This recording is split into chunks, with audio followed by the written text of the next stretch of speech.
So, you've played Operation Watchtower, the base game campaign centered around Guadalcanal. Probably beat that in the month, forcing the entire Imperial Japanese Navy in the span of late 1942. From there, you might have tried out Tokyo Express or Operation Magazine, mods that change out the vanilla campaigns. And if you're particularly adventurous, you might have even tried the larger scale Pacific Feeder or Battle of the Atlantic mods, two of the most comprehensive mods currently available for War on the Sea. Or there's the ever so small off chance that you're a sadist who likes getting kicked in the balls. Or you're just somebody who appreciates some of the lesser known features of the Second World War. In any case, if you fit either of those bills, I have just the mod for you, the Dutch East Indies campaign. But what is this mod, you might ask? So, after the Japanese attack on Pearl Harbor in December 1941, Japan launched a widespread invasion across the Pacific broadly and into Southeast Asia specifically, looking to secure rubber and oil supplies that were by and large controlled by the Netherlands in the Dutch East Indies, or what we know today as Indonesia. In response to this threat, a unified command to protect American, British, Dutch, and Australian interests in Southeast Asia was formed. Appropriately, this command was designated ABDCOM, standing for American, British, Dutch, Australia Command. Historically, the collection of forces got absolutely curb-stomped. ABDCOM was formally created on the 1st of January 1942, but after a string of defeats, and in particular the absolutely catastrophic loss at the Battle of Java Sea in late February, ABDCOM was officially dissolved in March and its surviving forces distributed to other commands. Of the 40-ish ships that made up the naval portion of ABDCOM, 27 were lost over the course of the Dutch East Indies campaign, including a battleship, a battlecruiser, 2 heavy cruisers, and 3 light cruisers, while Japanese losses were limited to a pair of destroyers and a handful of auxiliary ships and transports. Not exactly an even exchange. Of course, this is a game, so we can do better, right? Right? Historical backdrop out of the way, with the mod activated, we load into arguably the prettiest looking mod background, go into the campaign tab, and open the ABDCOM defensive, where we're given the backdrop to the campaign. As a result of the Sino-Japanese War, Western nations have embargoed the export of oil, iron, and steel to Japan. Given that this cripples the Japanese economy, they plan to invade the resource-rich colonies of Malaya and the Dutch East Indies. This offensive begins on the 7th of December 1941, with the attack on Pearl Harbor kickstarting the campaign. The only thing standing in the way of southwards Japanese expansion is the American, British, Dutch, Australian command. That's the situation, here's the mission. Using Suraya as a forward base and as a staging area, we are to hold Singapore with the objective of establishing a level 5 airfield there, while clearing the surrounding islands of enemy forces. Specifically, we need to hold or retake, and please excuse my absolutely horrific pronunciations, Palembang, Jakarta, Makassar, Banjarmasin, Surabaya, and Denpasar. Additionally, we also need to establish a base of operations on Christmas Island, and we need to respect the neutrality of Portuguese Timor by not touching their little city of Dili. Yeah, tongue twisters are going to be a recurring theme, please bear with me. The rest of the page is just mentions of additional mod mechanics. I'll mention those as they become relevant. Anyway, we exit the objectives menu and holy fuck, that's 2 dozen locations when we only care about half of that. Let me mark the important ones real quick. And there we go. So, we control all of the locations that we need for our core objectives. That's all good and well. But no, it isn't all in well, because if we take a look at those positions, a good chunk of them are currently being invaded. In particular, every position not on the island of Java is in the process of being taken over, those being Singapore, Denpasar, Makassar, Palembang, and Banjarmasin. This presents several problems, the most obvious being that we're losing half of our controlled positions right off the bat, but the more subtle problem being that as soon as those positions are all lost, they hand airfields off for free to the enemy. Despite that, there's still more pressing issues. The base game campaign and most other mods start you off with 300-ish command points. In the ABDCOM mod, you only start with 110. Then again, it's not like you get access to anything that individually costs that much, because this is set during the main phase of the Dutch East Indies campaign, while the 2 capital ships that had been sent to the feeder, Repulse and Prince of Wales, had been sunk 2 months before, meaning the only capital ships I have access to are 2 heavy cruisers, which, this is a side tangent I need to go on. We get a wave of reinforcements of ships between March and April, but that's 3 months away. Until then, I have access to 33 destroyers, 6 light cruisers, 2 heavy cruisers, and 28 submarines, plus 45 slow and dimly armed auxiliary escorts such as corvettes and minesweepers. However, of those destroyers, the majority are of the Clemson class, a type of World War 1 vintage. As a matter of fact, I only have 5 modern destroyers with radar of more than 4 guns a pop. And of my light cruisers, only 2 are either superior to, or at least comparable with Japanese light cruisers. Okay, so I have 42 mainline warships and 45 escorts. The Japanese get 182 mainline warships and 77 escorts, which at best means that we're starting off outnumbered 3-1, and it actually gets worse than that in some areas. Destroyers are outnumbered 4-1, heavy cruisers 9-1, and where Japan gets 6 battleships and 6 fleet carriers, we don't have any equivalent ships at all. Needless to say, we're fighting an uphill battle. A very, very, very uphill battle. To make things even worse, the Japanese Navy isn't the biggest threat we have to contend with.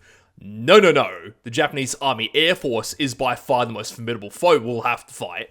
If we're lucky, we might have land-based Hurricanes, Buffaloes, and CW-21 fighters to defend against waves of torpedo bombers.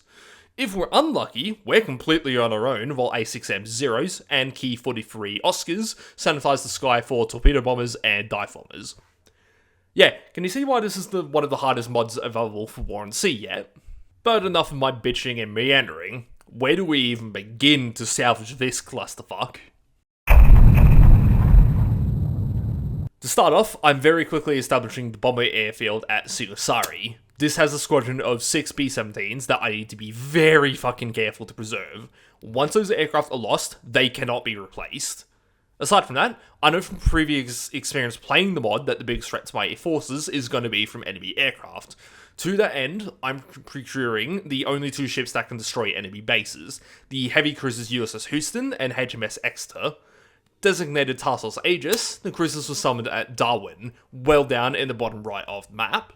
Next up on the docket, something that's fast, cheap, and can distract aircraft from more vital targets. Assigned to this force, designated Strachan 1, is the Dutch torpedo boat TM5 acquired at Suraya. Then, needing a fast raider party that can also carry troops away from the bases currently under invasion is a Dutch force. 2 destroyers, HM NLS Kortenair and Evertsen, centered on the light cruiser HM NLS De Ruyter. I debated adding a 3rd destroyer, but ultimately it was either that or a submarine, and the submarine was far more important on a strategic scale. This second force was designated Tarsos Retriever. Then, finally, one of 2 assets I have that's capable of engaging heavy surface threats, a single submarine, the HM NLS 019. With the remaining 7 command points I had, the last addition to my forces was 2 small transports, the Dutch merchants Ocean Victory and Sandstar, forming Convoy Star. All the assets I could afford were now on the playing field. Immediately, Tarsos Retriever and Convoy Star picked up troops to go reinforce the troops at Denpasar. Without reinforcements, this area would fall, and I really didn't fancy the Japanese having an airfield right outside my forward staging area. TM5 was sent up to the Japanese base at Balipapan, and I'm reading the fucking pronunciation thing on this as I'm talking about this, where she'd sit around to bait out enemy aircraft if I needed such an asset. Tarsos Aegis was dispatched to Surabaya, where they'd be tasked from there. And then came a hell of a lot of TDM, i.e. me setting up about 1,000 patrol routes for aircraft. After getting that out of the way, at all the bases under threat of being taken over, I dispatched all the aircraft stationed there to go attack Japanese bases. Odds were that they were going to be shot down doing this, but it was at least something for the bombers and patrol planes to do before the bases hosting them were lost. In the midst of this, I saved the game. Oh god, oh shit, oh fuck, oh shit, oh fuck, oh fuck, fuck, fuck, fuck. En route to their target, 2 Catalinas were intercepted by a squadron of Zeros, and herein lies a problem. A lot of the challenge with Abdicom is managing risk versus reward, because if the target has fighter cover, your bombers are not getting through. End of story. Alas, one of the 2 Catalinas managed to survive to get its payload away. Moments later, so too did a trio of DO-24Ks. Night fell, and on the first day of the campaign, I had already lost 4 bombers. Overnight, Tarsos Retriever dropped off troops at Denpasar before switching to their current main mission, that being to recover troops in the 2 nearby besieged bases, Makassar and Ben Jamison. The following day, bombers continued their taskings, but a scout plane orbiting Singapore gave a flight of Hurricanes a chance to kill an air target in return. A float plane was promptly shot down. Moments later, a small transport column was spotted, which presented an opportunity for the wildebeest torpedo bombers to score an uncontested kill. Which, by the way, if you thought the swordfish was outdated, the wildebeest is on a whole new level of obsolete. Really goes to show just how bad the odds were. Still, against an undefended target, a fucking Sopwith camel could have sunk a target, and as thus, the wildebeest is attacked. 2 of the 3 torpedoes struck home, reducing the transport to a blazing wreck and sinking her in short order. Elsewhere, the various Catalinas and Hudsons on patrol duty were starting to find Japanese convoy routes. I marked these on a strategic map for future reference. South of the airfield at Silicap, one of these convoys was picked up. 4 Fokker T-4As were dispatched, but when the target ended up being a fishing boat that was immune against torpedo attacks, the fish-looking float planes withdrew. Outside Singapore, float planes were once more shadowing the base. The Hurricanes were sent out to shoot down these aircraft. Now, given that these float planes were of a type deployed from warships, aircraft from nearby bases were dispatched to see if the source could be detected. In the meantime though, a Hudson picked up a convoy within striking distance of a flight of Wirraway dive bombers stationed at Kopang. The Wirraways were deployed, but sadly a Catalina that had been near the convoy at the time of its sighting was pounced upon by land-based Ki-43 fighters and shot down.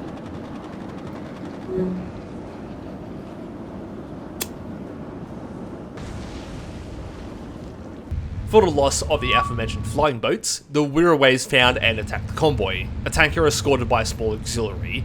This tanker was struck by 3 bombs. One of those started to fire.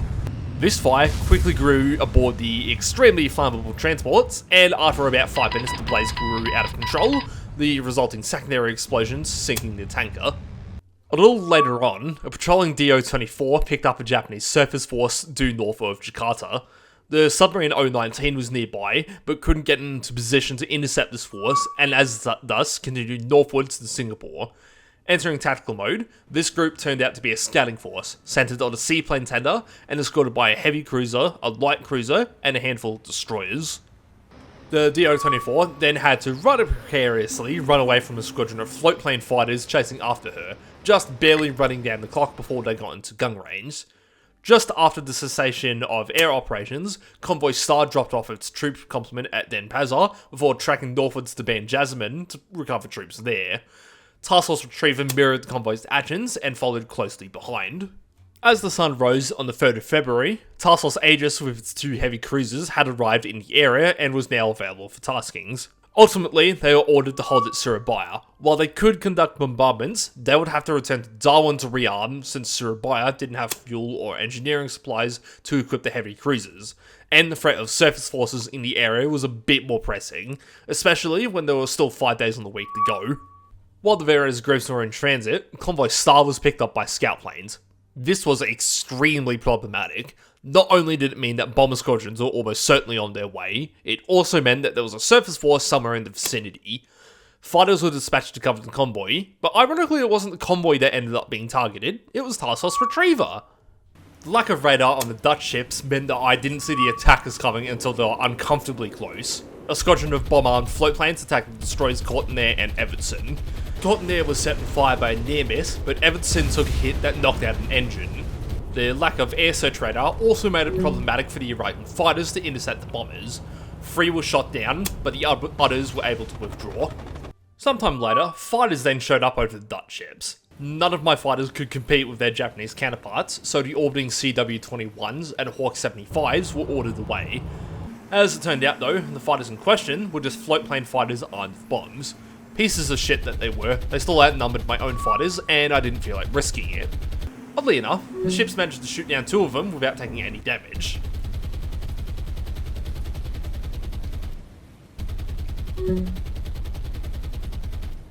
While there was a break in the air raids, a patrolling Hudson spotted a larger convoy well out to the east, just in range of bombers in Darwin. 12 bombers were launched to attack the convoy, but sure enough, Task Force Retriever was put back underneath a microscope when more floatplane bombers arrived. However, these were not the only attackers, for a lone bomber, a full bomber, attempted to break through. Fortunately, caught in there shut down this aircraft before it could drop its bomb. Up north, TM5 was directed in to draw enemy attention, but then Convoy Star was attacked while Makassar fell to Japanese forces at the same time. I actually spotted the attackers via binocular before the AI did, and it was the force I was dreading the most: land-based torpedo bombers. The merchants did what they could to evade, but Sandstar was struck in the stern by one torpedo, blowing out some of her machinery spaces. Out to the east, Darwin-based Hudsons had arrived over their target to find a small patrol force of 3 destroyers and a light cruiser. Naturally, the bombers targeted the cruiser and actually managed to strike it 3 times. Sadly, the small size of the bombers involved meant that little damage was inflicted. Back with Task Force Retriever, they were once again beset by bombers, and despite fighter cover, most of the bombers were able to get their payloads off. With that said, De Ruyter was the only ship hit, and she was not hit by a bomb, but instead by an aircraft that had been shot down that slammed into her superstructure, causing a gigantic fire.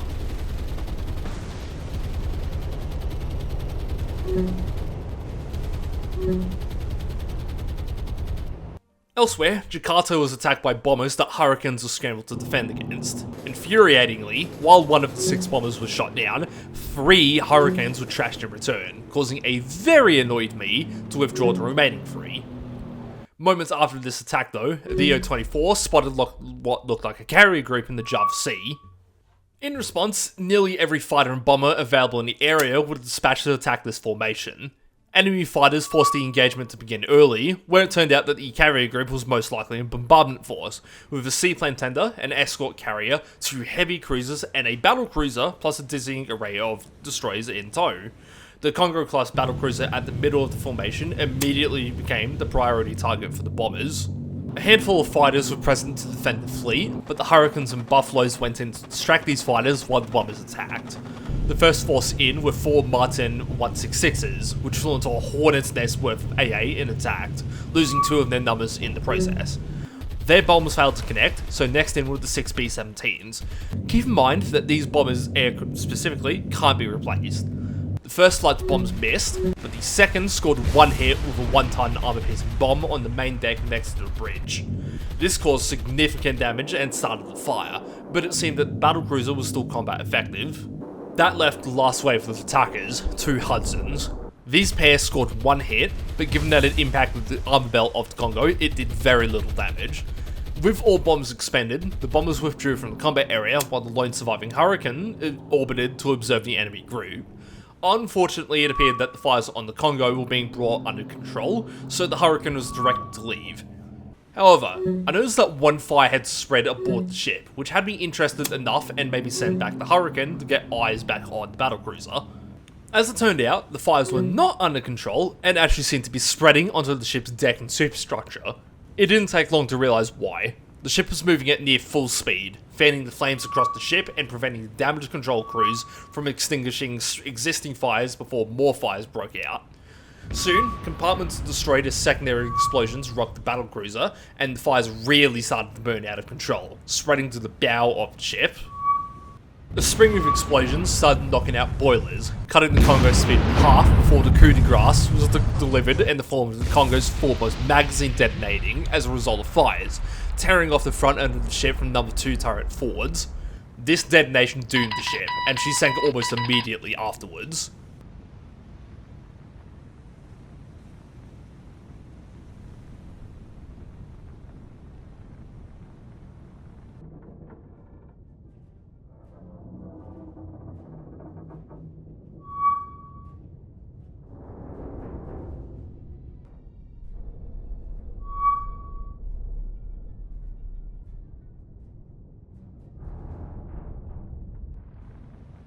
A single large bomb hit and its lasting effects had been enough to sink the battlecruiser, and with that blow, I was already doing better than the historical Abdicom had managed in the real conflict. Of course, given that the engagement had started earlier than planned, the Fokker T-4s still had met their attacks with their torpedoes, and ultimately their target became the main seaplane tender at the head of the enemy formation. The 4 float planes attacked in the east-southeast, where they could avoid a good chunk of the fleet's AA fire, but the fire was still intense as they closed in. 4 aircraft dropped their torpedoes, absolutely cratering my frames.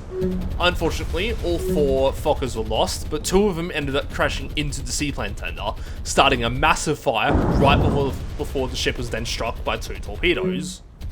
The damage incurred was catastrophic. Taking on a heavy list of port, the fires started by both Fokkers crashing into the ship gutted her. A blaze from bow to stern, the ship sank a few minutes later, the second major warship kill of the campaign so far. An hour or so later, TM5 was outside of her base when she was attacked by a large number of Japanese aircraft. Bombers attacked but were unable to hit the tiny torpedo boat. The following torpedo bombers were more fortunate. While their torpedoes missed, their machine guns tore open the unarmoured torpedo boat, and ultimately she was sunk as a result. Night came shortly after the loss of TM5, which gave Task Force Retriever and Convoy Star time to move towards Ben Jamison. The latter was able to reach the base and recover troops, but Convoy Star would not be able to reach the base before it fell as a result, and as such, they were redirected to recover troops from Palembang in the west. At the break of daylight, Task Force Aegis, which had been sitting in the inlet to Suraya, was picked up by scout planes. Not long after she came under attack from light bombers, which were able to be picked off at long range by escorting Cork 75s because of Exeter possessing an air search radar. All 5 attackers, functionally not that far removed from ultralight single-prop aircraft like the Cessna, were shot down. Following the fight, Task Force Aegis attempted to find the source, but ironically, Convoy Star came to the unlikely assistance of the cruisers when it was then to attract the attention of land-based bombers. Both Ocean Victory and Sandstar were hit by bombs in the resulting attack, but neither suffered any serious damage and plowed onwards. Meanwhile, Task Force Aegis had found the enemy force, but then promptly lost them and was unable to conduct an intercept. However, up by Singapore, HMNLS 019, which had been sitting in a nearby inlet, came across a convoy and was vectored in to intercept. Entering far too close for comfort, she sat on the bottom and waited for a transport to pass by before launching a salvo of 4 fish inside 2,000 yards.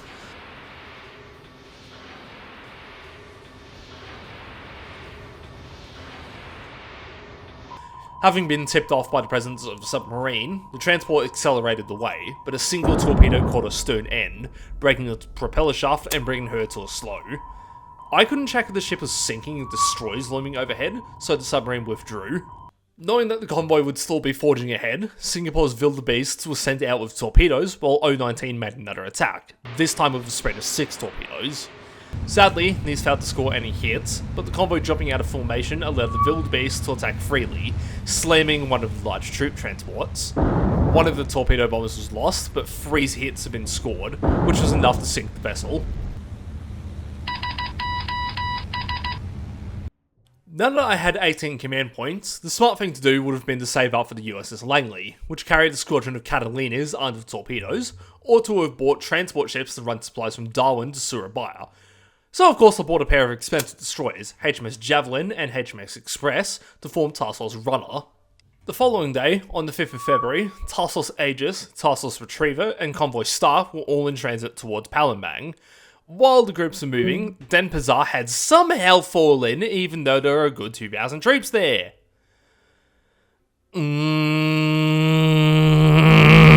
This was bad, since it now meant I was 3,000 troops short of what I had started with, and the Japanese now had an airfield right next to my biggest base in the region.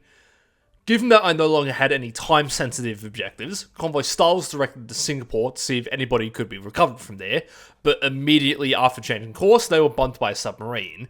The torpedo spread was handily evaded, even if I could see the submarine actively stalking the transports, but this of course tipped off various land-based squadrons, and before long the 2 transports were under attack. On the second wave, Sandstar was lucky to avoid another torpedo hit when a torpedo deflected off her stern. All in all, Convoy Star had been attacked by 25 aircraft in total in the brief window that she had been detected.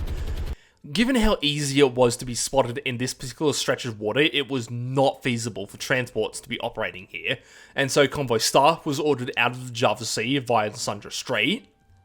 Overnight, Task Force Retriever recovered most of the remaining troops at Palembang, but up in Singapore, another convoy had dropped off even more troops to seal the island's fate. The 2 remaining wildebeests stationed at Singapore attacked, striking a large troop transport with torpedoes. This initial attack failed to sink the vessel, so a follow-up attack was made to hit the same ship again. This time around, the transport was successfully destroyed. Unfortunately, in response to being attacked by aircraft, the Japanese had dispatched a squadron of 12 Ki-43s to defend the convoy, slaughtering the two valiant wildebeests. Sometime later, Palembang was lost to the enemy. With the surviving troops in that area dropped off at Jakarta, all of my task groups in the area were ordered back to Surabaya, but in particular, Task Force Aegis was going to bombard Denpasar. This would leave the heavy cruisers virtually unarmed for the rest of the week, but it would also damage the airfield next to Surabaya, reducing the Japanese ability to spot my forces in the area. Later on, another aircraft was later lost on patrol, intercepted by no less than 20 Zeros. This was bad, since a fighter formation of that size and that composition could only have come from an aircraft carrier somewhere in the area. In the afternoon, after being spotted by a scout plane, Task Force Aegis came under attack from torpedo bombers and, after that failed, conventional level bombers. This attack also failed, while 3 of the 4 attackers were shot down in the process. Following this, older dive bombers then attacked, which also failed to inflict any damage. Almost immediately following that, just as the sun was about to go down, a patrolling DO-24 picked up another convoy, transiting southwards in the Java Sea. Suspecting that they were attempting to land somewhere, Task Force Retriever was directed back to safeguard Surabaya from a potential invasion. That night, I forgot to record Task Force Aegis bombarding Denpasar. They had managed to reduce the base down to a level 1, down from a level 2. Right after that though, a fucking 10-ship force apparently was patrolling right off Surabaya. And before that could be investigated, Task Force Aegis was ambushed by a submarine while returning from their mission. Having dealt with my fair share of submarines as a result of playing the Battle of the Atlantic mod though,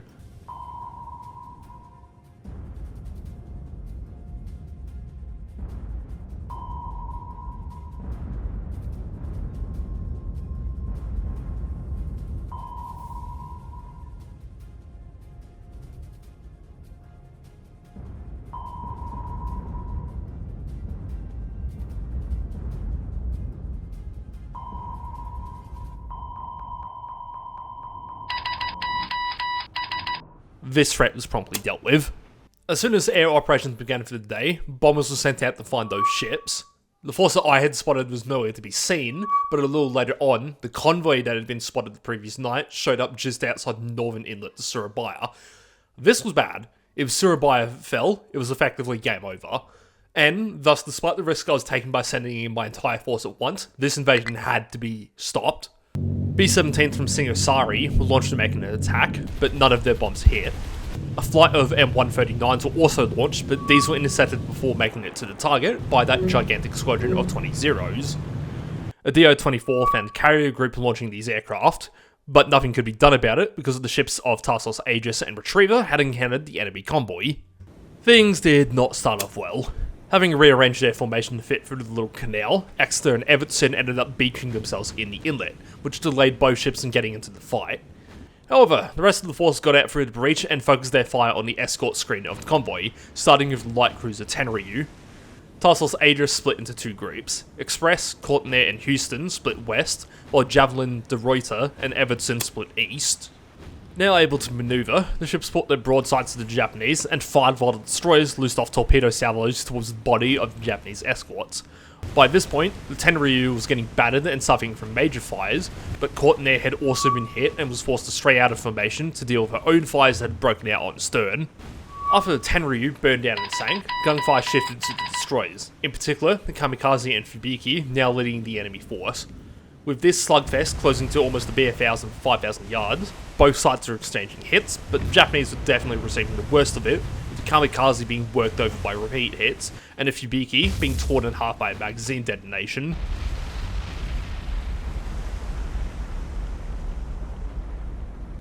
Next up on the chopping block was a Mutsuki, which, though scoring hits on Javelin, was being bitch-slapped and destroyed in return by the De Ruyter, sinking before the earlier Kamikaze had even been dealt with. That left the last 2 escorts, the aforementioned Kamikaze, plus a second Kamikaze. With fires growing, Javelin had to slow down to attend to her own damage control, while the rest of the formation, including the now unbeached Exeter, turned in to give chase to the now retreating transports. Both Kamikazes sunk within seconds of each other, fully enabling the warships to hunt down the transports at their own pace. With many of the ships, but in particular Houston, Exeter and Express, running low on ammunition, the majority of this hunt was carried out by De Ruyter and Javelin, which took turns getting in close and then broadsiding the various transports.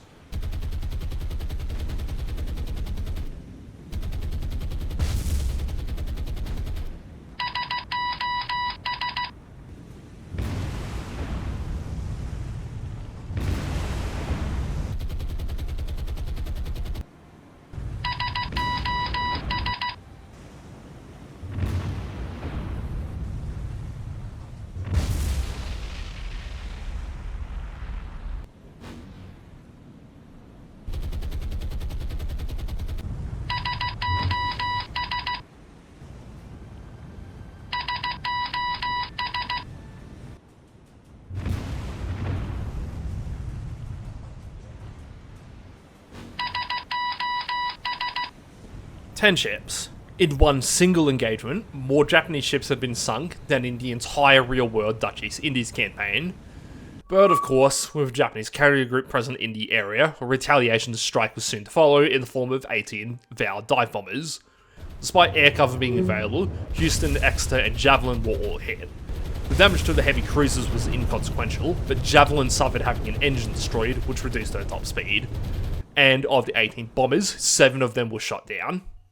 This had, of course, summoned a number of land-based squadrons, but for some reason none of them forced an encounter, and the task force was able to disengage, now combat ineffective owing to a lack of ammunition. They weren't combat ineffective for long though, because the end of week 1 sounded the arrival of fresh supplies. It also sounded the arrival of USS Langley for acquisition, but because I didn't have anywhere near enough command points to buy her, I instead acquired another pair of transports. These formed Convoy Stanton, made up of a C3 type merchant and a Cimarron class tanker. Oh boy. Now, we're off to a better start than what I've experienced in other attempts of this mod, but things are still going pretty poorly. Control of the Java Sea is most definitely in Japanese hands, and even though they've been handed the bloody nose, the losses they've suffered this week are, relatively speaking, a mere drop in the pond. And while I got lucky this week, sooner or later the Japanese were going to do some serious damage with the sheer number of aircraft under its command. But that was a problem for next week. This has been the East Indies campaign mod for War on the Sea. Stay frosty folks, and I'll catch you on the next one.